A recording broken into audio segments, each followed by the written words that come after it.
Merci d'abord de cette invitation, c'est beaucoup d'honneur que vous me faites. Je vais quand même reprendre un petit peu de quelques banalités que j'ai envie de dire avant de parler de LPPR, ou LPR, vous l'appelez comme vous voulez.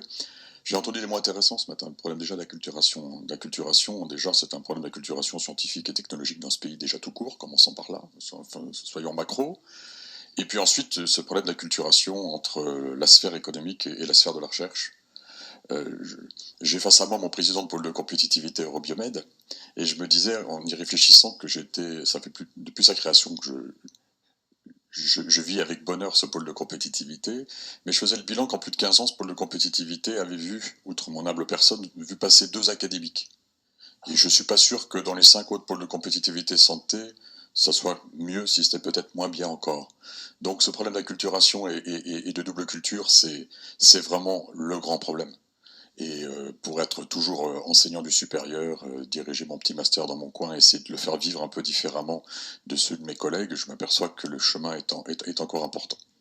Alors pour parler maintenant de l'aspect recherche, oui, juste un autre mot aussi, la grande difficulté, j'ai entendu parler bien sûr de la création de l'AIS et du côté interministériel, la grande difficulté de votre monde, il est là. C'est que le médicament, c'est une variable d'ajustement du ministère de la Santé, je suis un peu sévère, et pas grand-chose d'autre. Et le problème, c'est que le médicament, c'est aussi, mais on a vu ce matin, on a 2 représentants ministériels, une ministre et la directrice de la DGRI, on a le ministère de l'Enseignement supérieur, de la Recherche et de l'Innovation, et puis bien sûr le ministère de l'Industrie. Donc forcément, il y a problème.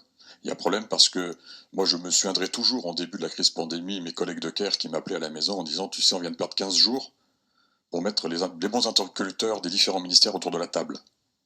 Et ça m'a frappé. Je me suis dit, c'est pas possible. On est déjà tellement un pays capable d'avoir des couches et des surcouches de structures, de comités ad hoc ou je ne sais. Et là, manifestement, il n'y avait pas. De même qu'il a fallu inventer un conseil scientifique au dernier moment. Il y a un pays, un grand pays qui n'a pas un conseil scientifique permanent auprès du président de la République, voire du Premier ministre. Je crois qu'il n'y en a pas d'autre. Enfin, donc on a vraiment plein de paradoxes comme ça, plein de questions post-pandémie. Enfin, post-pandémie, on n'y est pas encore, malheureusement. Mais en tout cas, à se poser, y a quelque chose qui dysfonctionne dans le sphère de la santé et dans son organisation dans ce pays. Un dernier exemple, là je vais aller sur la recherche publique. Je me suis toujours amusé et j'ai fait ce petit jeu avec le haut commissaire au plan, par exemple. Je lui ai demandé de me citer le nombre de structures publiques impliquées dans la recherche en virologie dans ce pays. Je vous déconseille de faire ce petit jeu, ça prend du temps. Et surtout, vous vous apercevez qu'il y a une superbe marche en silo entre ce qui peut être l'IRD, l'INRAE, le CNRS, la DSV du CEA, l'INSERM, et j'en passe. L'Institut Curie, l'Institut Pasteur de Lille, celui de Paris. Et puis après, j'entends le mot avisant. Alors j'ouvre un œil, ah, l'avisance. Très bonne idée de Sirota à l'époque. Mais quel résultat? Rien. C'est-à-dire que le seul organisme, interstructure, n'a jamais fonctionné parce qu'on ne lui a jamais donné réellement d'abord d'identité, me semble-t-il, hein, ça c'est moi qui me permets de le dire, et surtout de mission.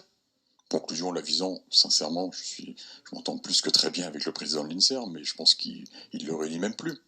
Alors que c'est dommage, parce que ça aurait peut-être été un endroit intéressant pour essayer de comprendre qui travaillait sur le coronavirus dans ce pays, avant de comprendre qu'effectivement il restait une petite équipe au fin fond de Marseille, alors, très loin de l'IHU, hein, je vous rassure, au fin fond de Marseille, de Bruno Canard qui travaillait toujours vaguement là-dessus.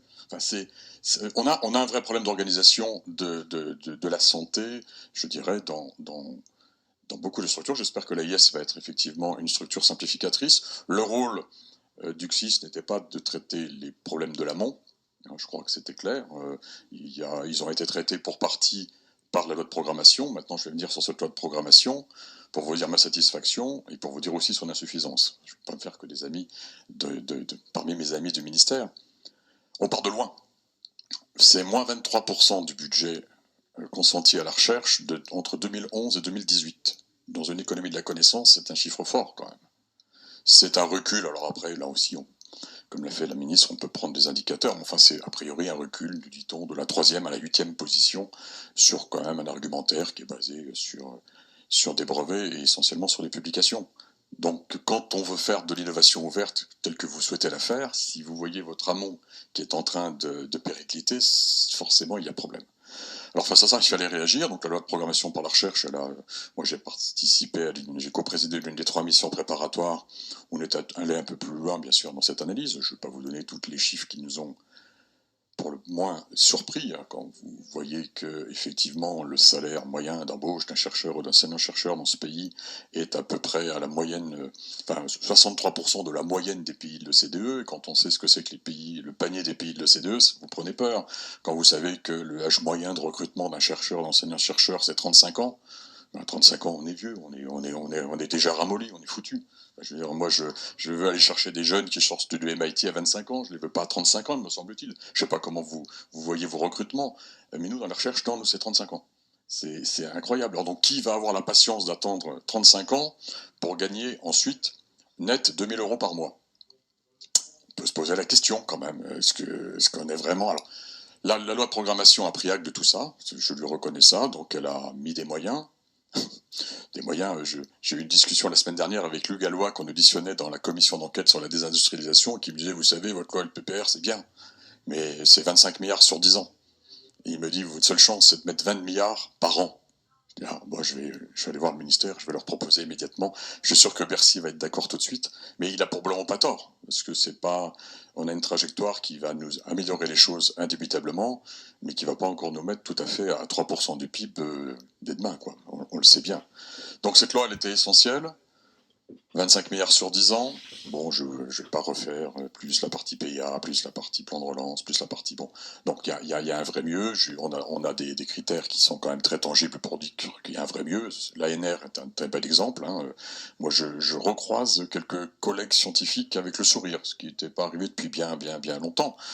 La majorité d'entre eux avaient même cessé de rédiger des projets de recherche à l'ANR, par exemple, parce qu'avec, on était tombé il y a une dizaine d'années, c'est même Orbonne, pratiquement à 8% de taux positifs issus de ces projets. Bon, là, on a des chiffres de 23%, je crois, dès la dernière campagne.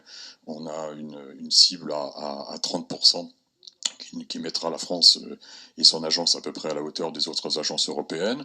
On a une volonté dès cette année qu'il n'y ait plus dans la recherche de gens payés en dessous de 2 fois le SMIC, si ma mémoire est bonne. Bon, voilà, ça bouge. Ça bouge, c'est clair. L'inscription sur 10 ans a été très discutée. Beaucoup, bien sûr, voulaient sur 5 ans, etc. Enfin, l'intérêt, quand même, c'est de donner une trajectoire. Plutôt que continuer à vivre de promesses qui, depuis des années et des années, n'ont jamais été tenues. Bon, là, c'est une promesse qui est très mesurée, que je trouve bien sûr beaucoup trop mesurée, mais au moins, il y a promesse et il y a inscription. Et on me questionnait encore hier soir en me disant, oui, mais alors, en fonction d'un changement de majorité politique dans ce pays, qu'est-ce qui va se passer? Alors, si on reste dans un champ démocratique, prenons cette hypothèse,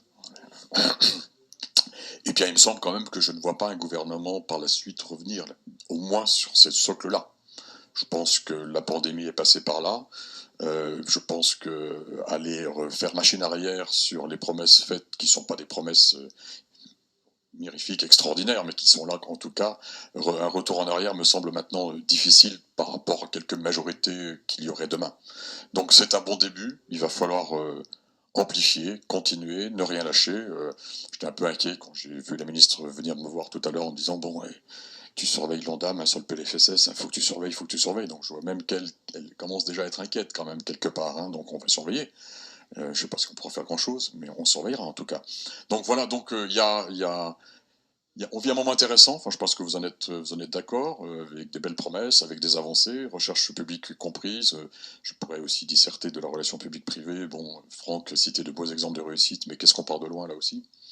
C'est juste incroyable. Moi, j'ai un fer de lance depuis 4 ans que je suis député, c'est les maladies rares, et certains d'entre vous le savent. Et c'est par exemple le séquençage dans ce pays, et la génétique. Je vais finir là-dessus parce que j'ai ça sur le cœur depuis fin juin et j'aime bien. Fin juin est sorti un amendement, le 30 juin pour être précis, vers minuit, un amendement qui demandait la suppression de tout test génétique dans le pays. À 3 voix près, ça passait. Parce qu'il n'y avait pas beaucoup de députés en séance, et puis ceux qui étaient là, ils étaient venus pour voter cet amendement.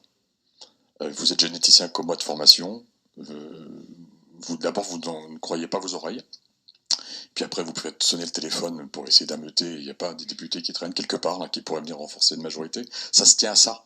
C'est ça qu'il faut que vous compreniez, hein, c'est qu'on est dans une fragilité. Alors moi j'ai mes 3 millions de gamins pour lesquels je me bats avec tant d'autres atteints de pathologie génétique, et on vous propose un amendement à minuit pour supprimer tout test génétique, et donc toute visée diagnostique, et donc demain bien sûr avoir des thérapies qui viendraient forcément trop tard pour pouvoir être efficaces, les thérapies que vous nous préparez. Donc, vous voyez, il y a du boulot et c'est pas un pays facile. C'est tout ce que je veux dire. Merci.